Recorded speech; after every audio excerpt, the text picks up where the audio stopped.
여러분 안녕하십니까. 마감 전략 A+ 김영롱입니다. 오늘 하루 박소연 앵커 대신 제가 진행을 하게 됐는데요. 좀 의아해하신 분들 너무 노여 마시고 오늘 하루만 잘 부탁드립니다. 시장 상황이라도 좀 좋았으면 여러분들 기분이라도 좀 가벼우셨을 텐데 영 좀 지지부진하죠. 아무래도 북미 정상회담이라는 큰 이벤트를 앞두고 시장에서도 뭔가 적극성을 띠기는 좀 부담스러운 날이긴 또 한데요. 그래도 언제나 시장에서 오르는 종목은 있고요. 틈새 전략은 언제나 존재합니다. 오늘 그 막판 마감 전략 함께 세워보고요. 나아가서 내일의 전략까지도 한번 맛을 보도록 하겠습니다. 마감 전략 A+ 바로 시작합니다.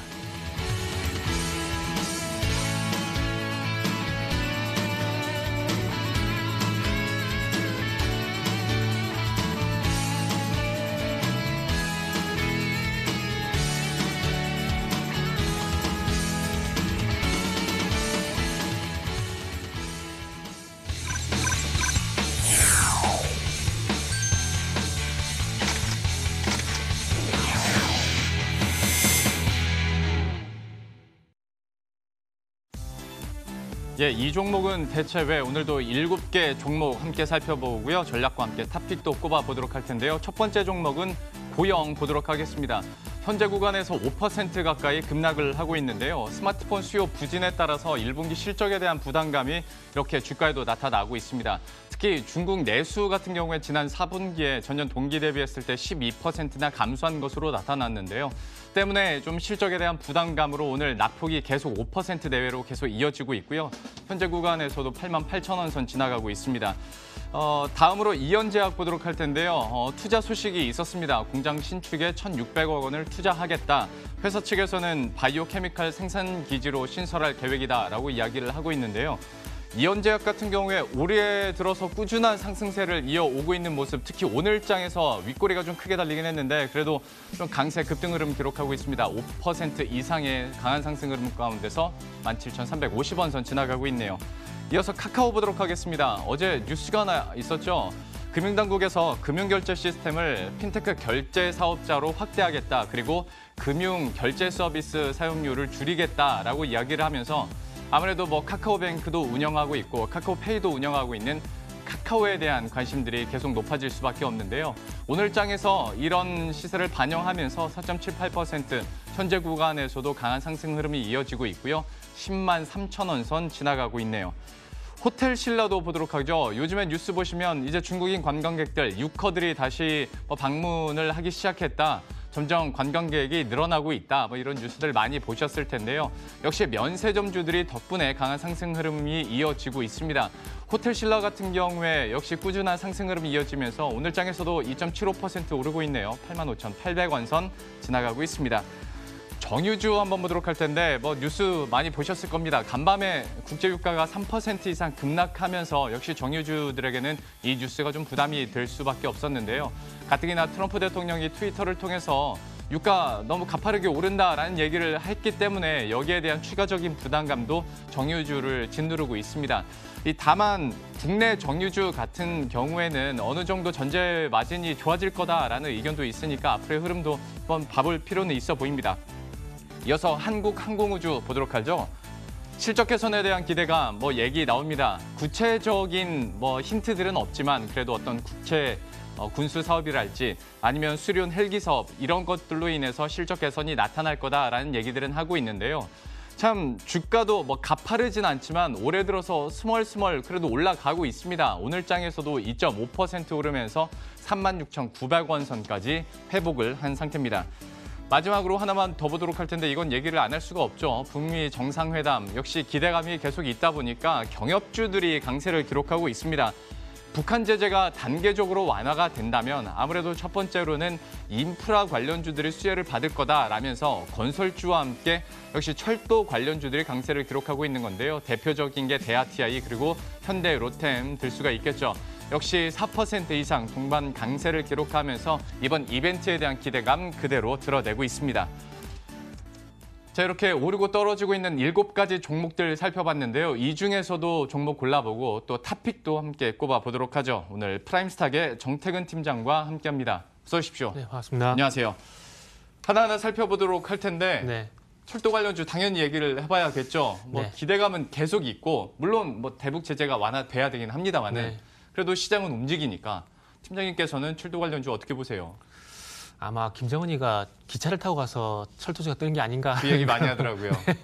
그런 생각이 좀 드는데 이번에 북한에서 출발해서 거의 한 6일가량 걸려가지고 되게 오래 갔는데 시속 67km로 간다 그러더라고요. 그러다 보니까 뭐 거의 기어가는 수준을 봐야 될 것 같은데 아마 그래서 철도주가 더 부각이 되는 게 아닌가라는 생각이 좀 들고 있고요. 그리고 뭐 오늘 이제 또 내일 저녁인가요? 미국과 북한의 2차 정상회담 뭐 이런 부분들이 또 진행될 것이란 그런 연관성. 그러면서 방금 말씀하셨지만 인프라 투자 이런 부분이 철도가 최우선이 될 것이라는 그런 얘기가 나오게 되면서 예. 제가 봤던 기대감인 것 같아요. 그런 기대감을 위해서 지금 전반적으로 철도 관련 강세를 보이고 있는데 예전에 어떤 테마 강세를 보였던 만큼의 큰 변동성은 없는 것 같아요. 조금은 그 일시적인 어떤 부각 이런 부분인 것 같고요. 그리고 유신이라는 종목만 현재 12%가량 강세를 보여주고 있는데 아무래도 그 이전에 남북 철도 공동조사 거기에 같이 포함이 되면서 아무래도 단독으로 조금은 부각이 되는 것이 아닌가라는 생각이 들고 있습니다. 예전 같으면 서두에 제가 말씀드렸듯이 예전 같으면은 철도 관련 종목들이 전부 이렇게 변동성이 컸었는데 지금 유심만 이렇게 변동성이 크다라는 부분들을 봤을 때 조금 테마성이 이제는 조금 많이 좀 선반영됐다, 예. 좀 희석이 됐다 이런 부분도 좀 나타나는 것 같아요. 그래서 이제는 진짜 실행 가능성 거기에 좀 포커스를 맞춰봐야 되는데 유신 말고 뭐 데아티아라는 종목을 한번 예를 들어서 보게 된다라면은 일단 어쨌든 지금 그 데아티아 같은 경우는 지금 10,000원, 11,000원대 가격 돌파가 어쨌든 관건인데 아마 기대감으로 끝나게 된다라면 11,000원 돌파는 좀 쉽지가 않을 것 같습니다. 그래서 이 기대감에서 실행 가능성이 연결이 돼야 되는데 아무래도 제가 보기에는 조금 기대감으로 끝날 가능성이 있다라는 점을 보게 된다라면은 조금은 나빠요 의견을 좀 드려야 되지 않을까라는 생각이 좀 듭니다. 예, 역시 이번은 좀 다르다라는 얘기도 물론 있긴 합니다만은 그래도 아직까지는 실체가 없고 뭐 실적이 있는 것도 아니고 기대감만으로 또 오르고 있기 때문에 좀 나빠요. 철도 관련주 얘기를 해주셨어요. 다음 종목군도 바로 보도록 할 텐데 한국항공우주 이거는 오랜만에 이야기를 네네. 하게 되는 것 같고 글쎄요 좀 악재들 다 털고 다시 비상할 수 있을지 어떻게 보십니까? 참 개인적으로 많이 하신 종목이 많이 좀 시달렸다. 많은 분들이 예 그렇죠. 좀 시달렸는데 참 어찌 보면은 전략적인 국가 산업이긴 한데 참 부정적인 평가 이런 부정적인 어떤 전망들이 얘기 나와서 좀 많이 아쉽습니다. 일단은 아시다시피 2018년 이전에는 뭐 분식회계 얘기도 있었고요. 그리고 작년 같은 경우에는 또 미국 고등훈련기에 대한 수주 입찰 실패 뭐 이런 소식들이 나오게 되면서 악재가 좀 너무나 많았었는데 한 가지 좀 긍정적으로 보고 있는 부분들은 일단 어쨌든 실적이 더 이상 나빠지지 않고 있다는 부분들 그리고 방금 말씀드린 이런 악재들이 이제 조금씩은 선반영될 가능성에 조금 주목을 해본다라면 그래도 승산이 있는 종목이지 않나 이렇게 생각을 하고 있습니다. 물론 리포트 같은 경우에도 상당히 뭐 실적이라든지 그리고 앞으로 국가 기반 수주라든지 그리고 해외 어떤 고등훈련기 수주 긍정적인 얘기는 상당히 좀 많이 나옵니다. 예. 근데 이런 부분들이 뭐 물론 이 기대감을 제가 꺾으면 안 되겠지만 아직까지 지금 기대감이 크다라는 거죠. 그리고 이런 부분들이 서서히 반영된지 여부는 앞으로가 관건일 것 같아요. 그래서 제가 보기에는 너무나 좋은 호재 쪽에 주목을 하는 것보다 이제 악재 해소로 인한 주가의 어떤 완만한 회복, 뭐 여기에 포커스를 맞추게 된다라면은 저는 한국항공우주 충분히 뭐 승산이 있다라고 좀 생각을 하고 있고요. 뭐 기술적으로 보게 된다라면은 요 종목 같은 경우는 2016년 9월달 이후부터 뭐 이평선으로 한번 예를 들어보게 된다면 241선, 그러니까 장기 이평선을 현재 돌파를 못 해주고 있습니다. 장기 이평선을 돌파를 못한다는 것은 아직까지 어찌게 본다면 실적이란지 종목에 대한 업황이란지 이런 부분들이 조금은 두려운 부분이 있다라는 거죠. 그래서 이 두려운 부분을 빨리 해소를 해줘야 아무래도 추세적인 어떤 상승이 좀 가능하다고 생각을 하고 있고요. 그 이전까지는 제가 보기에는 일단 지금 가격대 수준을 보게 된다면 241선이 있는 39,000원 부분까지 일단은 좀 짧게 보는 게 좋을 것 같아요. 그리고 난 이후에 이전처럼 또 저항을 241선 부분에서 저항을 받을지 아니면은 돌파가 될지에 대한 부분들을 판단하는 게 좋을 것 같아요. 그래서 일단은 추세적인 상승보다는 기술적인 반등에 포커스를 맞춰야 된다는 관점에서 일단은 의견은 글쎄요 드려야 될 것 같습니다. 예. 사업적인 측면에서도 그렇고 차트적인 부분에서도 한국항공우주는 좀 다시 쌓아야 되는 신뢰감도 좀 있고요. 아무래도 지금은 기대감이 많이 있다라고 얘기를 해주셨는데 이거는 좀 우리끼리 네. 소설 잠깐만 써보죠. 네. 저도 한간으로 들은 거긴 한데 네. 그러니까 이것도 남북 경협의 어떤 수혜 그러니까 나중에 이건 진짜 나중에 먼 일이죠. 네. 그런데 뭐 재편이 되면서 한국항공우주도 여기서 좀 수혜를 받아갈 수 있지 않겠냐라는 얘기는 있는데 이거는 좀 너무 소설입니까? 제가 그 찌라시가 될지 정보를 할지 모르겠는데 예. 제가 그걸 보질 못해가지고요.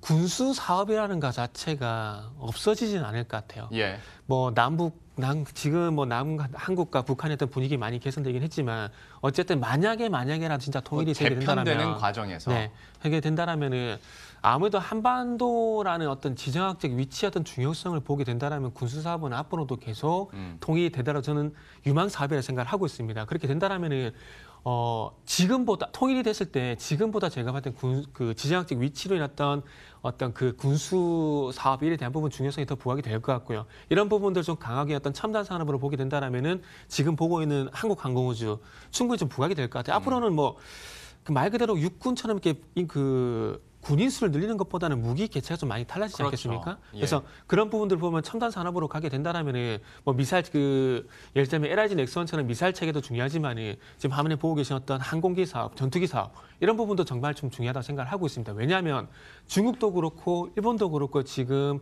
해군 쪽도 그렇고요. 공군 쪽도 그렇고 전투기 사업이라든지 호위함 사업 이런 부분들 계속 늘려나가는 상황 속에서 여기서 뒤처지지 않기 위한 어떤 전투기 사업이라든지 그리고 해군의 어떤 그 구축함이라든지 이지스함이라든지 그리고 준항공모함 같은 사업이 제가 볼 땐 진행이 될 수밖에 없다는 생각을 하고 있습니다. 그래서 그런 측면에서 한번 해석을 해보게 된다라면은 통일이 되고 난 다음에 어떻게 본다면 수혜주라고 볼 수 있을 것 같아요. 예. 근데 먼 이야기이긴 합니다만은 또 어디서 얘기 들려왔길래 저도 한번 얘기를 드려봤습니다. 세 번째 종목 바로 보도록 하죠. 정유주인데요. 사실 이거는 앞서서 네. 브리핑에서 떨어진 이유는 말씀드렸는데 또 뭐 증권사에서 나온 리포트들을 보면 올해 그래도 정제마진이 네네. 개선될 거다라는 얘기도 네. 있거든요. 뭐 양측의 모멘텀들이나 악재가 둘 다 있습니다. 정유주는 어떻게 보세요? 네. 지금 화면을 보니까 여기가 미국 같거든요. 예. 셰일가스를 엄청나게 많이 뽑아내고 있는 것 같은데 그 리포트가요. 그 1월 달 같은 경우 상당히 좀 좋게 나왔습니다. 네. 왜냐하면은 1월 달부터 유가가 조금 계속해서 상승하면서 55달러까지 접근을 했고 이 추세가 앞으로도 진행될 것이라는 그런 전망으로 해서 긍정적 리포트가 많이 나왔는데 제가 보기에는 그 리포트에 좀 트럼프가 찬물을 좀 끼얹은 것 같아요. 그렇죠. 네, 찬물을 네. 끼얹었는데 일단은 이유는 다 아실 것 같아요. 그 트럼프가 이럴 수밖에 없는 이유가 어쨌든 지금 중요한 것은 낮은 물가를 유지를 하게 되면서 인플레를 방어를 하고 이 인플레를 방어를 하게 되면서 연준의 어떤 금리 동결을 이어갈 수 있는 명분을 만들어주는 것이 제가 볼 때 트럼프의 어떤 명분인 것 같아요. 예. 그리고 대외적으로 봤을 때 러시아라든지 그리고 이란에 대한 견제 이런 부분들 때문에 이런 그 다분히 정치적인 어떤 의도가 나올 수밖에 없는데 어쨌든 이런 부분들에서 고래 싸움이 새우등 터진다고 우리가 정유주가 좀 피해를 볼 수밖에 없을 것 같아요. 그렇다면은 그러니까 우리가